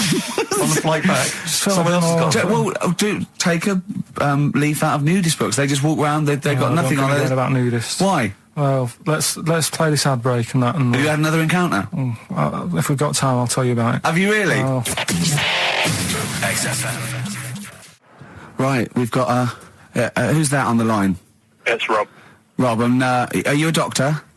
I'm a final year medical student. I'll be a doctor in 2 months, touch wood. That's close enough, isn't it? Yeah. Excellent. So, where do you study? Do you want to give more details, or do you want to remain anonymous as you're calling in to I study at Barts Hospital. All right, great. So, why do GPs sometimes put their finger up a man's anus? To see what's there. You know, if you've got hemorrhoids, if you've got an enlarged prostate, it's either that or they stick up a big tube and have a look up with a light. What? And it's easier to do that. Now, are you dumbing this down for us, or are you going to fail your medical exams by saying stick up a big tube with a light? I'm dumbing it down. Okay, come on then. We're all intelligent people here, and Carl. So you tell us what's that called? It's called a sigmoidoscope. Right. Nice. That was a clever test, wasn't it, Rick? 12 He's a real inch long, doctor. Yeah. 12-inch long tube that they can put up there. So, Carl, would you prefer that or a finger? Well, so do they sort of do the finger first, and then, I mean, at what point do they say, hang on, we need a light here? I mean... It's normally if there's something wrong. But, so if I go then, say if I go to this Wellman clinic, right, and they go, yeah, the art's good and that, yeah, finger, there you go, and then they go, hang on, I'm going to go and get me light and tube. I could start worrying then because they've sort of found something. And they're not likely to go straight in with the tube. They'll probably send you off some tests first. But Carl, there's nothing. But you go to these places to put your mind at rest and to know where you are with your health. I mean, it's not that you go along. That's what most people worry about. They think that because I'll go along and they'll find something. Well, one, that's illogical. It doesn't heighten the fact they'll find something because you go along. And two, if they do find something, it's a good job you went along. I mean, I'm a hypocrite because I don't go to the doctor, but I've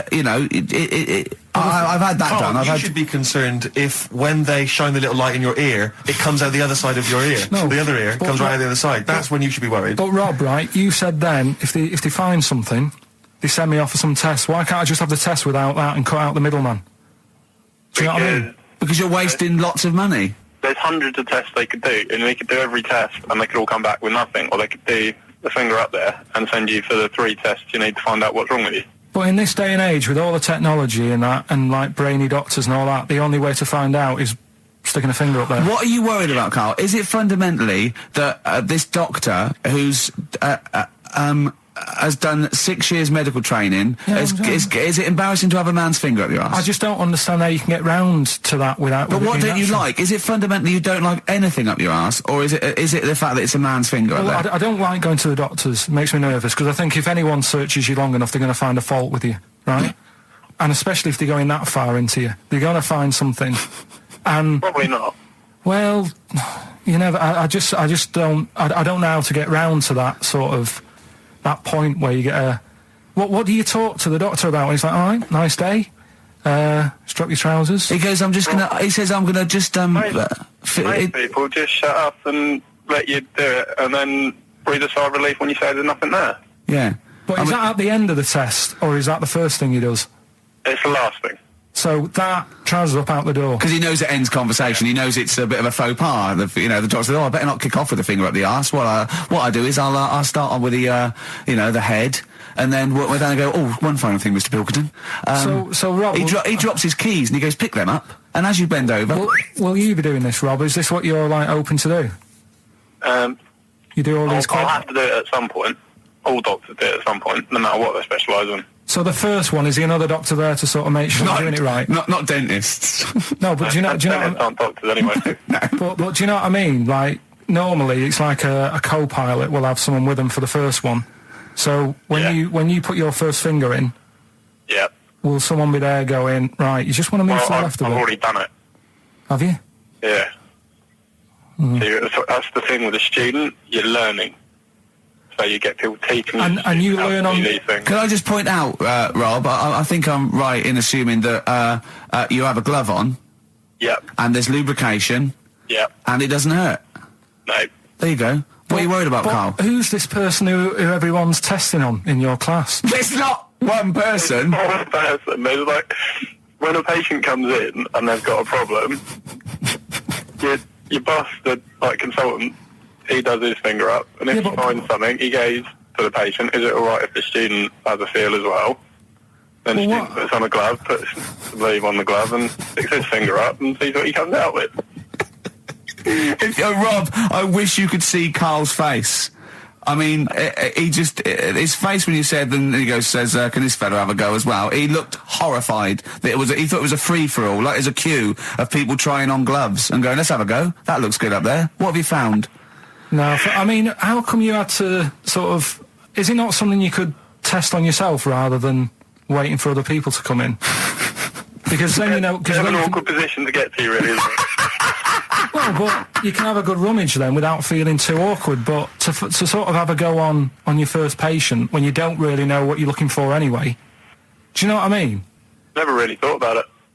Because you don't... If you've never done it before... You pop your finger in there, and you've got to sort of look. You've got to have an expression on your face, like you know what you're finding. Well, they can't see what you look. They can't see your face. There. You got the big boss consultant man going, now move your finger there, and you'll probably feel this. But he's just done it. He knows what's there.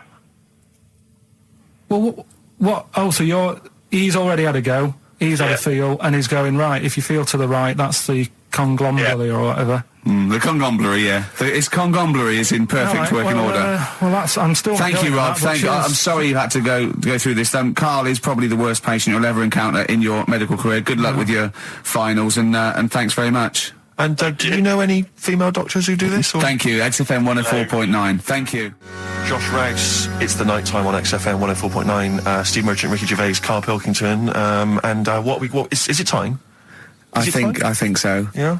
Oh, chimpanzee, that monkey news. Right then. So there's this monkey, right? In Canada. It's in a zoo in Toronto, I think it is. His name's Pascal, right? And what happened was all the people in the zoo sort of said, you know, what can we do? Sort of spice the day up a bit, right? Yeah. So they left... Embellishing. No way this is a news story. Let him read the news. Okay. So they left... Any dates? Just let him read the news, all right? You wouldn't interrupt Moira Stewart. There's about 2 weeks ago. No, because she always says today, so you know it's news. She doesn't say, right, there was a monkey, right? In Canada, Come on, right? mate, just finish the be all night. A couple of weeks ago, in this zoo in Canada. Right. Jesus. They got a camcorder. Right. And they said, let's leave it for the monkey to have a play with, right? So, anyway, they passed it around. Won a BAFTA. And a couple of chimps and that were rubbish at it. They were, like, filming the floor and all that, and the fingers were always in shot and stuff like that, right? But anyway, there was this one chimp called Pascal, right, who...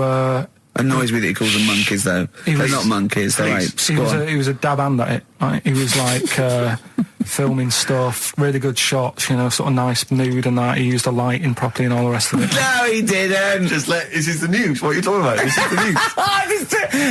Steve, it's so annoying. You know it annoys me so much. Things like that. He was a dab hand. He was doing really good shots. It really annoys me. Let's hear the news. Anyway, right, so he started at night, like when the zookeepers went home, he started filming like other monkeys on the go, like whilst they were at it, right?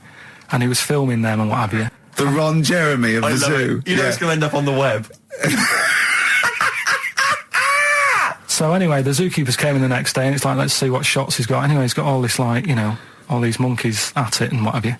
So, this is honestly, you don't know what this is doing to me, Steve. Can I stop him now? So they thought, like, actually, there's a few monkeys who aren't at it enough. Do you know what I mean? They have problems and what have you. So let's give them the videos. That is so untrue. This is so untrue. It's so untrue that it was filmed by a monkey. So it's so untrue. Right? Rick, I don't know who to believe.